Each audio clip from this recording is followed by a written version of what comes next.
वैयात रे भो एकदम नाही आते प्रे आता तर पुरा मजा करसू रे भो मी मना मामाना पोरास मी बोलता पोनी राहणार कवई शिदू आता असू ना मी 2 महिना तरीच राहसू रोज गोट्या गोट्या खेळसू रोज शेतमा जासू आणि पुरी धूम करसू रे भो पुरी गल्ली दानकारी टाकसू पुरा गाव मैदानानं वही जाई रे भो भलती मजा करसू मी तर तू काय करशी.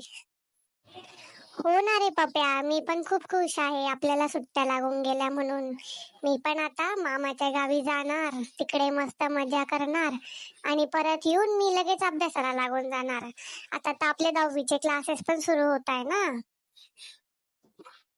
काय 10वीना क्लासेस का रे तुम्ही जागी बिकीचे नाही काय यात्रे आत्ते इथला पेपर लिखी वसन म्हणून आपण आत्ते सुट्ट्या लागणार थोडा मजा करू म्हणस गावले फिरू म्हणस ते नको ते असले लगेच अभ्यास चालू व्हायचा बाहेर अभ्यास अभ्यास अभ्यास तुम्ही काय अभ्यास करीस एवढं पार खांदिले जाते आणि तुमनासारखं लोकांना पाहिजे आमले घर ऐकणं पडस म्हणे माय मना मागे लागे जास बघतो सोनू घेतला अभ्यास करस काय रे दिन रात अभ्यास अभ्यास दुसरा बी थोडा विचार करत जाणार आहे आमनासारखा असाल तर विचार करत जावा रे तुम्ही.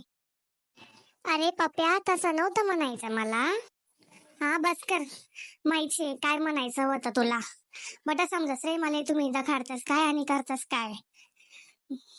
चाल ना तो अभ्यास कराले नका भाऊसवानी सुट्ट्या लागेल शेतास मस्त मजा करीला या सोनूला काय ऐकू तुम्ही यांना मागे नका लागू अभ्यास तर काय आयुष्यभर करणार शे आपले या दिन काय फिरी फिरी होत नाही म्हणून मजा करल्या तुम्ही बठा.